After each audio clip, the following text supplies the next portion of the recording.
I once thought taxes were merely chores for April, but at 7:18 p.m. on a fateful Monday, my son Noah slid a single page across my kitchen table and said, "Dad, sign this tax form so we can streamline the house."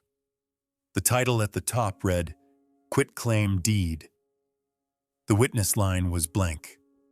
The notary box looked rubbed, as if a stamp had been tested there and wiped away. Before we continue, please subscribe. It helps this reach someone who needs it. I had spent the afternoon at the dining table, sifting the mail into 3 tiers: bills, junk, and the rare letter with a stamp. There's an order to the thing, or so I'd always believed. Bills into the slot beside the fridge, junk into the brown bag for recycling, letters for last, as a palate cleanser.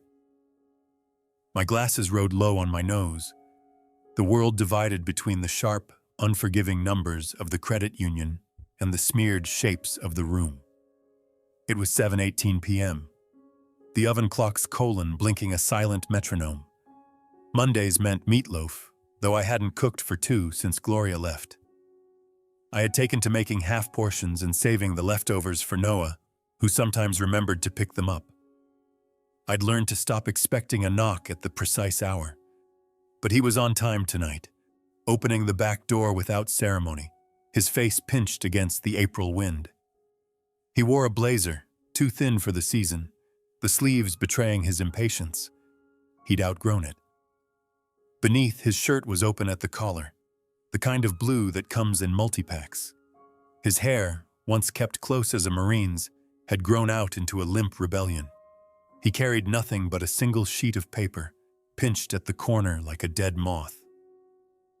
"Dad," he said, nodding toward the kitchen. "You busy?" I gestured at the table, already reset for 1. "Just dinner," I said. "Join me if you're hungry." He hesitated, shifting his weight to the other foot. I ate. "Can I show you something real quick?" He set the page before me, squared it to the table's edge. My first impulse, as always, was to scan for due dates, payment stubs, threats in bold. But the heading stopped me. Quitclaim Deed, all capitals, the font institutional and uncaring. I saw my own name printed twice, once beside grantor, once beneath it in smaller type. I saw Noah's too, in the grantee line, in letters that seemed thinner than mine, as if typed with a lighter hand. The witness field was empty, its underline a gash across the page. The notary box in the lower right was smudged, as if something had been pressed there and then wiped away with a thumb. Noah hovered behind the chair, close enough to read over my shoulder. He had always been tall, but his presence now was diminished, as if the coat hanger were visible beneath his clothes.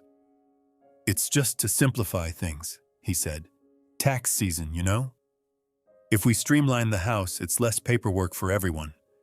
I set the page down, pushing my glasses up until the world blurred. I wanted to ask where he'd found this, what streamlining meant, why my signature was needed when I'd already filled out the homestead exemption last February. I wanted to ask, but my mouth was dry. Instead, I traced the edge of the paper, running my finger along the margin, slow and deliberate. "You want me to sign?" I said. "It's just the formality," Noah replied, the words riding on a practiced cadence. "Angela at the title place says most people do this. Just a routine step. There is a tone young men take when they're lying to themselves, a note I recognized because I'd struck it often in my own life. I'd used it on Gloria when I worked the double shift, on Noah himself when I said his mother would come back, even on the bank manager when I claimed I'd read the fine print. It is a small, cowardly thing, that tone. It shrinks the speaker and swells the silence. I pressed my palm to the page, feeling the warmth my hand leached from it. "Show me where to sign," I said, voice flat as the linoleum.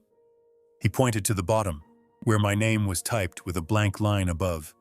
He had not filled in the date. The page was uncreased, as if it had never seen a folder. For a moment I considered the possibility that he was right. that this was some step everyone took at my age, a way to save the state a stamp, a gesture toward efficiency. But the notary box gave me pause. Its border was faint, as if it had been copied from a copy. The word seal was spelled in a typeface I'd only ever seen on forms from the bank where Gloria kept her accounts. "Angela at the title place," I repeated. "Which branch?" Noah's face pinched tighter. "Frontier title. The one off Maine." He dug at the inside of his wrist, a tic from childhood, back when he bit his nails so short the teachers called home. I nodded, folding the paper along its length, careful not to crease the line where my name would go. "I'll take a look tomorrow," I said. "If it's as simple as you say, I'll bring it to the office myself." Noah exhaled, his shoulders lifting. "Sure. It's really nothing. You'll see." He glanced at the stove clock, blinked as if he'd lost a minute. "I should go. Tessa's waiting." He backed away from the table, hands already reaching for his keys. "Let me know if you need anything." I watched him leave, the kitchen swallowing the sound of the door as it shut. I stared at the folded page, felt the blood gather at my temples. The room held the smell of cooling meatloaf and the sharper note of something sour. A dish left too long in the sink, or maybe the slow rot of trust. I opened the page again and stared at my name, waiting for it to explain itself. When I was a boy, my father kept his will in a manila envelope, tucked behind the boiler where no one would think to look. He showed it to me once, the signatures crisp, the notary's stamp biting into the page. "This is the only contract that means anything," he said. "Everything else is just someone getting their cut." I set the paper in the center of the table and went to the window. The night had fallen fully, the porch light making a small island on the stoop. I watched for Noah's car to reverse out, but he must have parked on the street. I stayed at the window until the glass chilled my forehead. After a long minute, I sat again and ran my finger over the notary box, tracing the smudge until it left an invisible stripe on my skin. The paper was thin, the kind that curls at the corners if you don't weigh it down. I placed my empty glass on the upper edge, pinning it in place, and left it there as I turned off the kitchen lights. Upstairs, I lay in bed and counted the minutes until sleep. I tried to imagine a version of the world in which Noah needed only my signature and nothing else. I tried, but each attempt ended with the same wordless dread, a knowledge that whatever I signed tonight would haunt me long after April. In the morning, I found the page exactly as I'd left it, the glass leaving a faint ring above my name. I read it again, slower, letting each word settle. When I reached the bottom, I flipped it over, half expecting instructions or a return address, but the back was blank. I placed it in the outbox by the fridge and waited for the day to tell me what to do next. I always figured I was good for only one thing, bearing up under the load. My mother called me the anvil, not as a kindness, but as a warning. Things broke against me, not through me. It was that way in the mill, where the night shift ran me from the time I was 17, and green until the plant cut the pension plan out from under us. By then, I'd trained my body to respond to alarms the way some men react to sirens. Wake, punch in, absorb the noise. The hours ground me down, sanding off the parts that might have wanted more than a steady check and paid up electric. The house, our old Cape Cod on Cherrydale, had seen worse storms than the one that took our roof in 1999. Still, I was up there the next morning, hammering patches of shingle while the rain sheeted down, nails in my teeth and a black garbage bag cinched around my chest. Gloria snapped a photo of me from the ground, her hands shaking with laughter or fury. I never knew which. That was the year we lost 3 windows to a hailstorm, and the furnace died on Thanksgiving. I fixed both with coupons from the hardware, duct tape, and a screwdriver I'd inherited from my grandfather. In the picture, I am hunched and grim, a man who never learned to delegate. Noah arrived after 4 cycles of layoff and recall, a baby born into the hum of the night shift world. He was a quiet child, eyes always following the arc of a hand, a page, the slow progress of a board across a saw. I taught him how to count change before kindergarten, how to break a stubborn bolt before his voice cracked. We never said the word poor, but the fact of it hovered over our dinners, a fog nobody bothered to clear. When Gloria left, I built a second bedroom out of half a garage, throwing up studs and hanging drywall by myself. I worked overtime to keep braces off a credit card. When Noah crashed his first car, I rebuilt the front end with salvage parts, taught him to sand the paint, prime the metal, and not to take shortcuts that would cost more later. When he came home late with a broken nose and a lie, I said nothing, only left an ice pack on the pillow. But it was the business that nearly did us in. Noah, grown tall and wiry, thought he could hustle a living out of an idea, and I couldn't tell him no. I signed the second mortgage, $46,000 at 7%, because he said he needed seed money and I wanted him to believe a father's word was good for something.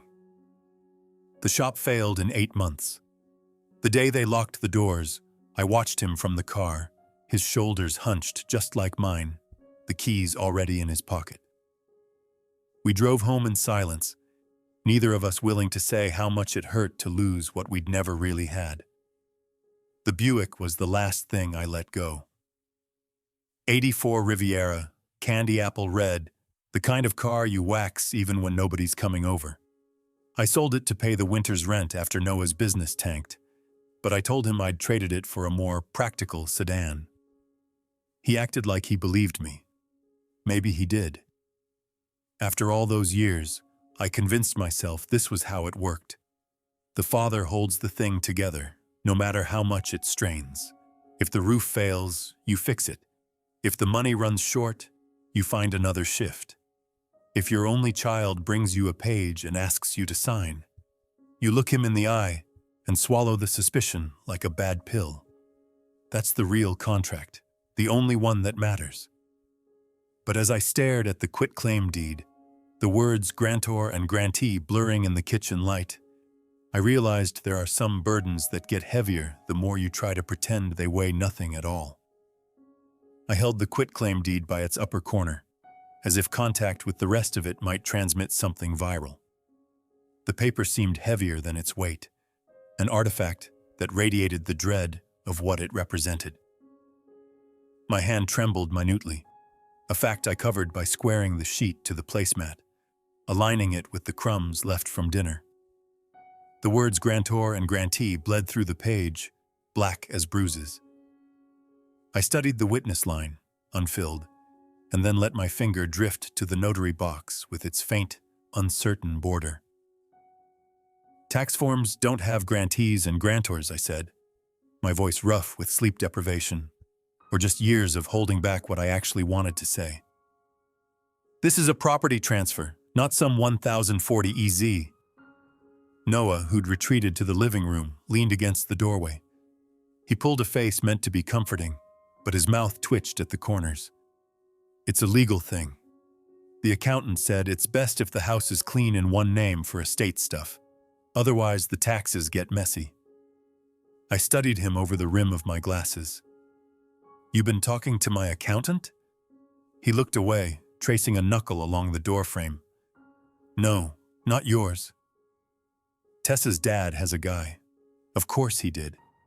I wanted to say that the last time Noah listened to Tessa's dad, he'd nearly invested in a timeshare outside Denver. Instead, I let the silence thicken, let it press against both of us until he shifted again, then folded the page and set it off to the side. I gathered the plates, my plate, my glass, his untouched napkin, and carried them to the sink. The faucet's rush was a pale substitute for the roar in my head. Noah stayed in the doorway, watching me.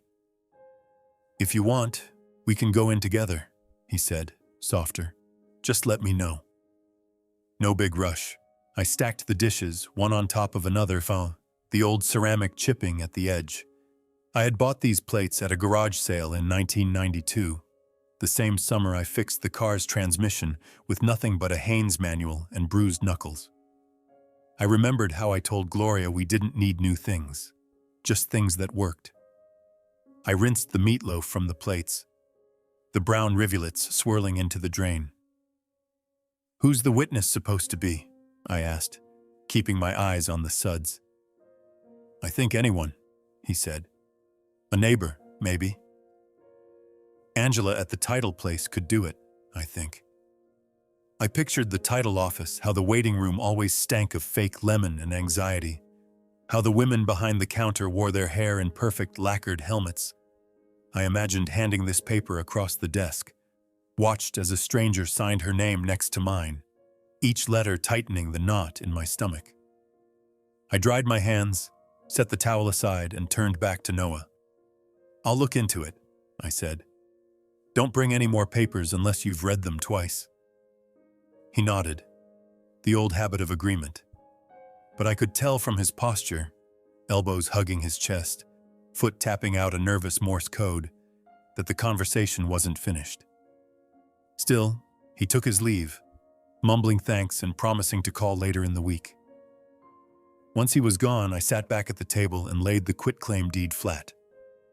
I read the lines aloud, tracing each word with my finger, as if summoning the ghost of a lawyer. The legalese was thick, but not impenetrable. I'd signed enough contracts in my life to spot where the clauses pinched. The room was bright with LED, but inside, something flickered. I tried to picture the future that Noah wanted, some streamlined world where everything passed from one hand to the next without resistance. But all I saw was the blank witness line, a thin promise that someone, somewhere would be present to say that I had done this of my own free will. I folded the page again and tucked it under a stack of unpaid bills. I poured myself a glass of tap water, drank half, and then set it aside, unable to finish. The kitchen was clean, every plate back in its rack, but I felt dirtier than when I'd started. Upstairs, I lay in bed and listened to the wind rattle the loose shingle above the bathroom vent. The city had sent a notice last fall, warning that my attic insulation was out of code, but I'd ignored it. If something caught fire up there, I'd have no one to blame but myself. I thought of the paper on the kitchen table, imagined it spreading across the surface like a stain. I thought of my father and his will behind the boiler, and how even a signed contract can't stop the house from burning down. The night after Noah's visit, I made a checklist on the back of an envelope. 1. Scan the page. 2. Confirm county records. 3. Cross-check with title. 4. Secure originals. I used a blue ballpoint that bled through cheap paper, every word a small indentation on the wood beneath. Lists have always been my way of bringing the infinite down to size. Even the largest disaster can be parsed into itemized points, each with its own square to fill. I started with the quitclaim deed. I laid it flat on the kitchen table, squared under the glare of the hanging bulb, and snapped a photo with my phone. Once in portrait, once in landscape. I focused on the date, then on the notary box, the smudge, the half-erased border, the way the ink feathered at the edges. I photographed my own handwriting, the place where I'd written "verify with county" in pencil on the margin. I texted the photos to myself, adding a timestamp for evidence. The ritual calmed me. Order was a salve for panic. At 8:02 p.m., I logged on to the county assessor's site. My parcel was listed as 771-D, a plot I'd memorized from years of paying the tax bill by hand. The page loaded slow, the cursor spinning as if in physical pain. I scrolled through the recent filings, transfers, liens, even an easement for the neighbor's fence, but nothing attached to my name in the last 90 days. I checked the history twice, then cleared the browser just in case. It felt like looking up your own symptoms on WebMD. You want to be reassured, but you end up finding worse things. At 8:20, I clicked on the Property Fraud Alert banner in the sidebar. The interface was designed for people who believed in both miracles and malware. Big buttons, bigger warnings. I filled out my name, parcel, email, and cell. When the confirmation email arrived, I clicked the link and got a message. You will be notified of any changes to your property deed. I read that line over, wondering if the world had always needed this kind of alarm. I made another list. Warranty deed, homestead exemption, title insurance, old appraisal, surveyor's map. Each lived in the file cabinet, the bottom drawer, where I kept all the paper that proved I existed. I pulled the drawer open, the metal shrieking in protest, and spread the folders across the desk. My father's will was in there too, along with the letter Gloria left me when she moved to Arizona. The documents were heavy, weightier than memories, more permanent than the actual house. I took them out one by one, laying each page on the desk, feeling the cool edge of the paper against my palm. The warranty deed was thick, stamped with the county's official seal, notary ink pressed deep enough to dent the page. I ran my thumb over the raised emboss, the same way my father used to check the edge of a fresh milled board. The homestead exemption was a thinner sheet, carbon copied and fading, but my name was still there, bold and black as the day I signed. The title insurance was newer, printed from the bank's website, the kind of thing you pay for every year but never hope to use. I checked the quitclaim deed against the others, comparing the fonts, the margins, the arcane language of hereto and hereafter. The quitclaim was clearly a different template, the lines closer together, the signature block smaller. It had the feel of a download, something generated by software and spit out for convenience. My distrust deepened. At 9:14, I made myself a cup of tea and sat by the window. I watched the streetlight flicker on, casting an amber circle on the sidewalk. An old man and a windbreaker walked his dog, both of them hunched and slow, the leash slack between them. I envied that kind of loyalty, the simple contract between animal and man.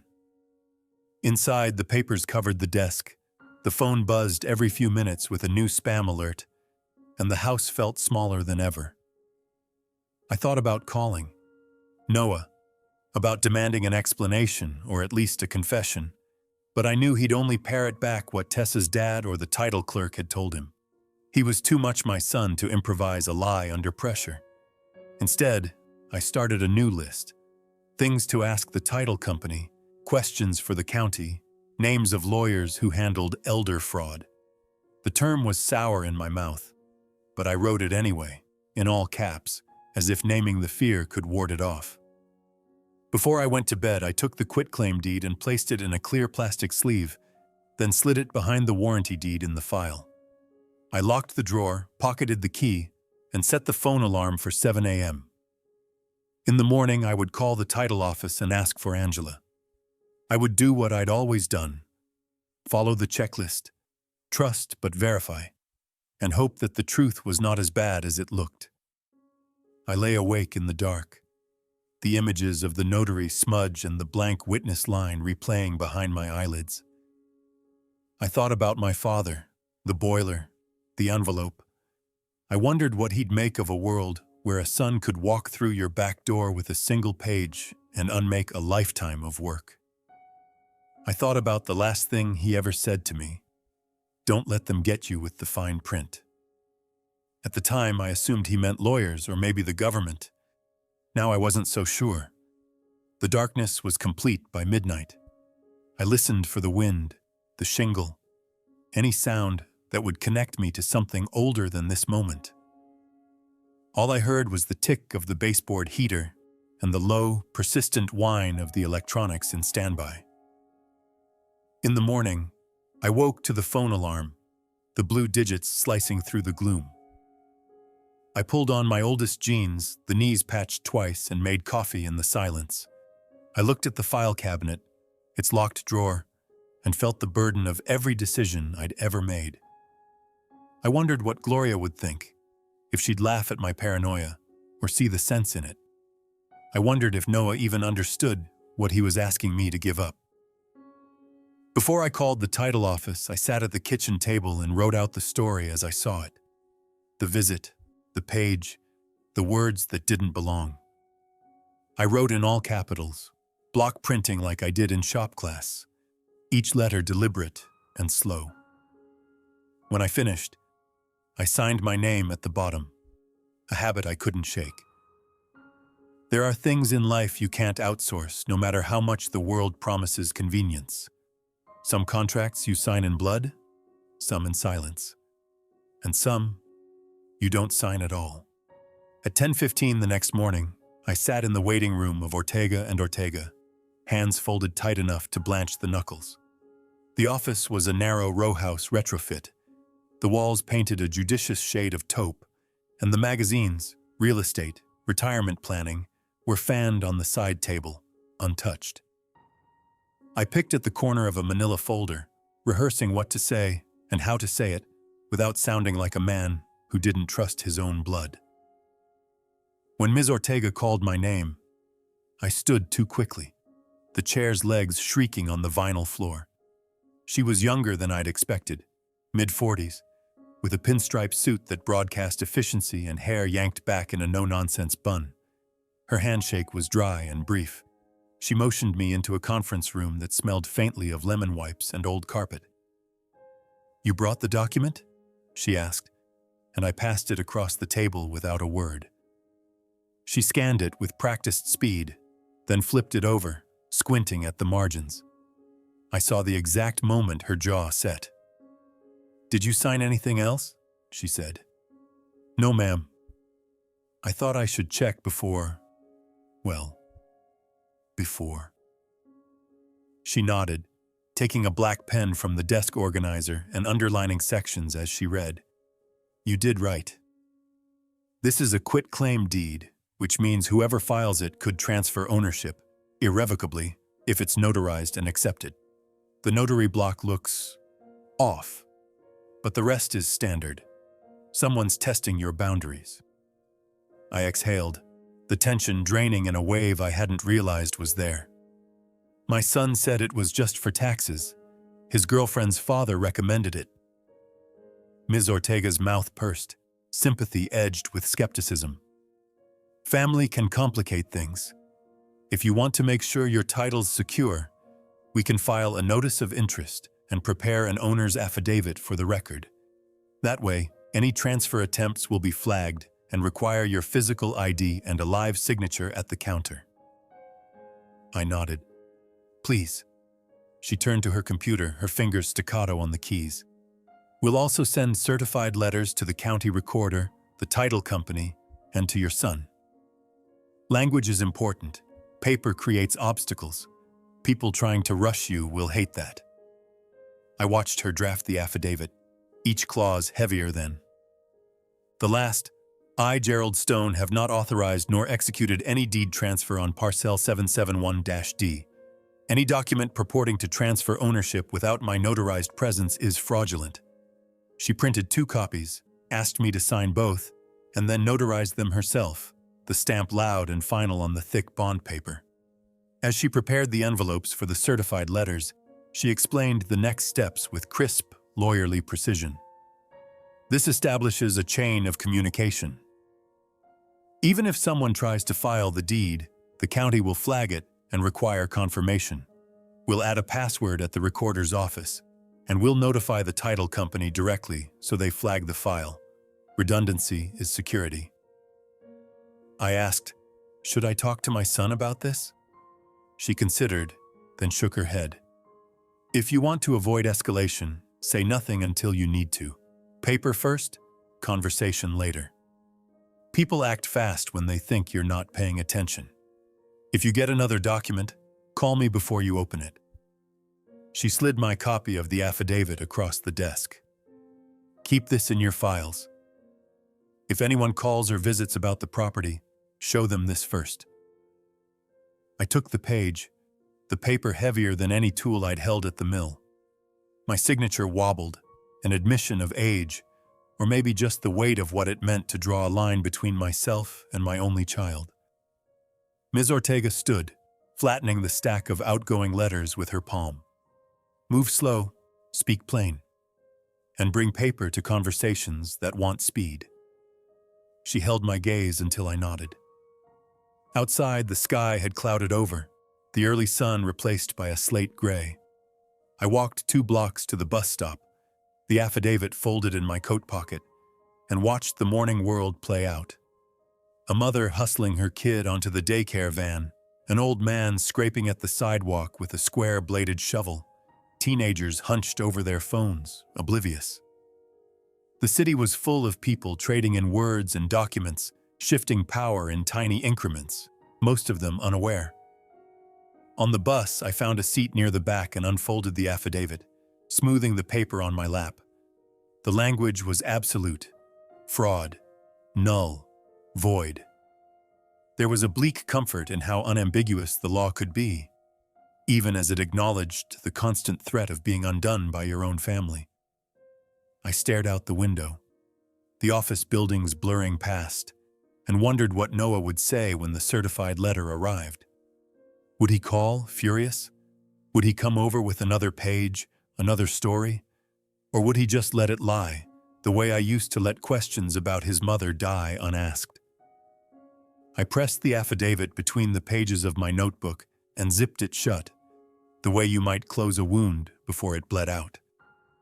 I thought again of my father, his will tucked behind the boiler, how even in death he tried to keep the world's predations at bay.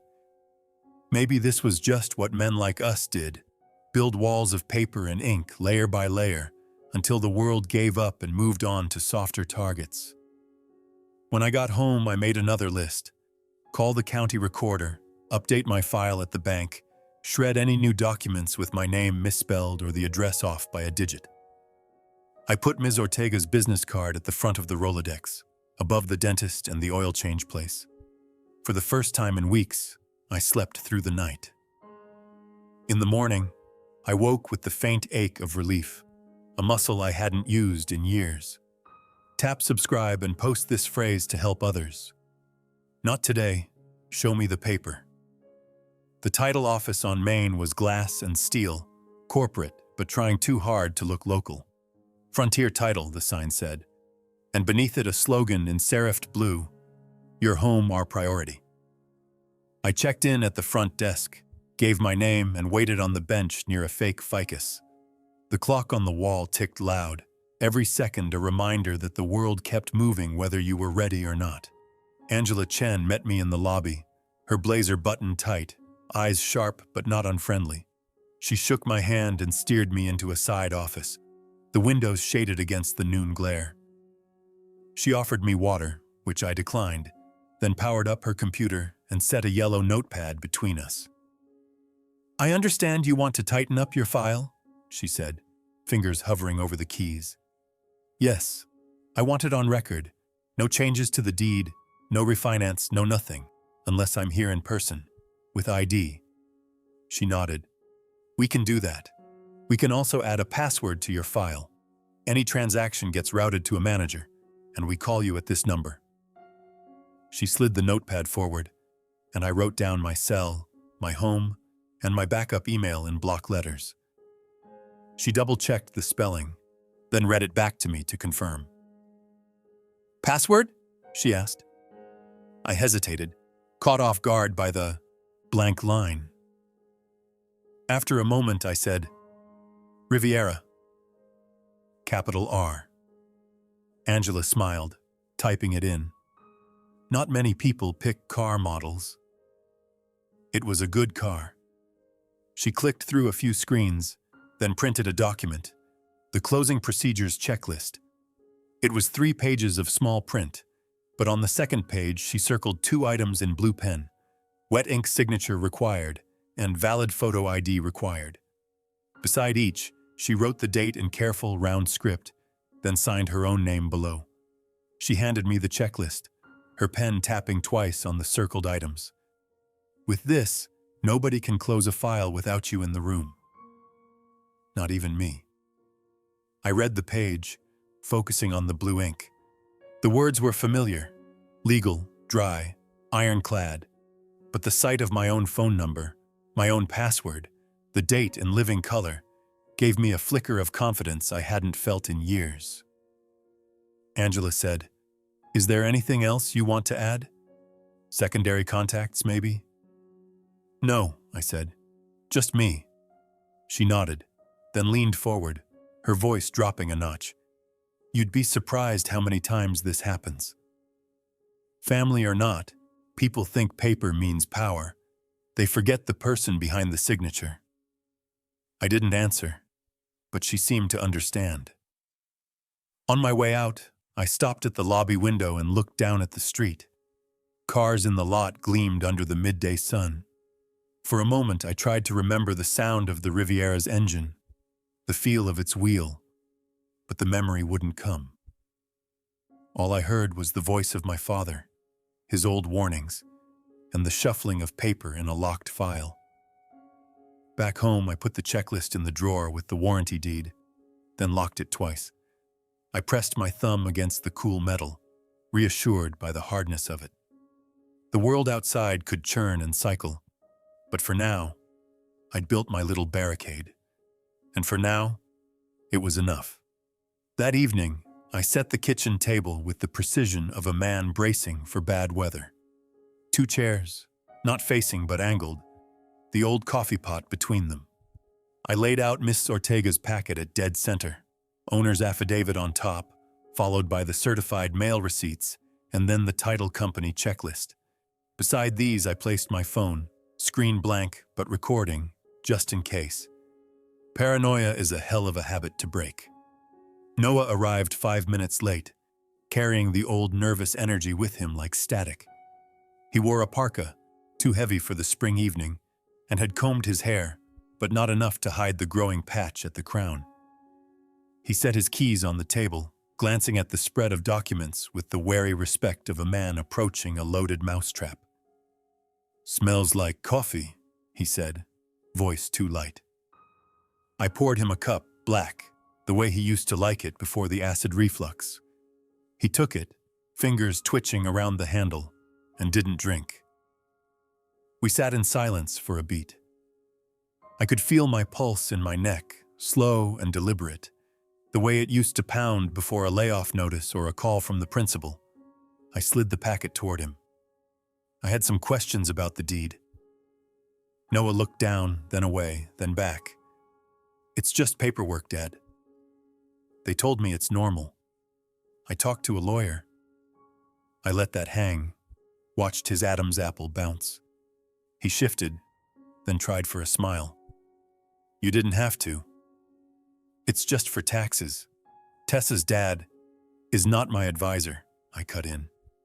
"If this were about taxes, we'd be at my accountant's, not here with a quitclaim deed. Tax forms don't need grantors or grantees." Noah ran a hand through his hair, a gesture that only made the thinning more pronounced. "It's how families do it now, Dad. Everybody gets things in order before—" He stopped himself, stared at the bottom of the page, where the witness line still waited for a name. I wanted to make it easy, to say I trusted him, to pretend that the shuffling of papers was nothing more than a generational misunderstanding. But I could feel the hard edge of the affidavit beneath my palm. "I'm not signing anything," I said. "Not unless I walk it into the office myself, with ID, in front of 3 witnesses and a notary I've met before. I want you to understand that." He nodded, but I could see the flare of anger, or maybe just disappointment, in his eyes. "You don't trust me." I shook my head, more tired than angry. "I trust you to want what's best. But I've seen how easy it is for people to mess things up without meaning to. One signature, and I could lose the house. That's not something I can risk." Noah traced the rim of his cup, then set it down.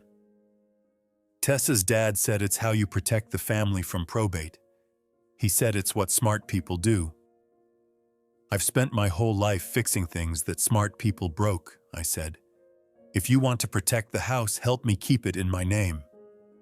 For as long as I'm alive. He was silent, weighing something. Finally, we can get your name back on later if you want. It's just a form. That's not how it works. My voice was flat. There's only one later I sign. The one where I asked for the pen. We sat in that silence, the kind that doesn't wait to be filled, for a long minute. I wondered if this was what my father felt, that tightness in the chest when you realize you've built your own adversary cell by cell. Noah finally stood, his chair scraping back. Sorry to waste your time, he said, but I could tell he meant something else. I followed him to the door. He hesitated on the step, looking up at the porch light, then said, You could have just told me no. I had to make it official, I said, for both of us. He nodded, then left, his car engine gunning once before fading down the block. I stood on the porch, the coffee cooling on the table behind me, and watched the taillights until they vanished. The sky was clear, stars sharp as tacks, and I thought of all the ways a father can fail his son. I thought of how sometimes the only thing left to pass down is the knowledge of how to stand your ground. Inside, I found the page where I'd written my own narrative, the block letters tight and uncompromising. I set it atop the stack of legal forms, then placed the whole thing back in the drawer. I poured the coffee down the drain, watching it swirl and disappear, then sat at the table in the quiet, my heart heavy but certain. I'd lost a lot of things in my life, but I still knew how to keep a promise, even if the only person it protected was me. Thursday morning, the email came from the county recorder. No deed on file. Fraud flag active per request. I read it 3 times, letting each phrase settle into the cracks of my worry.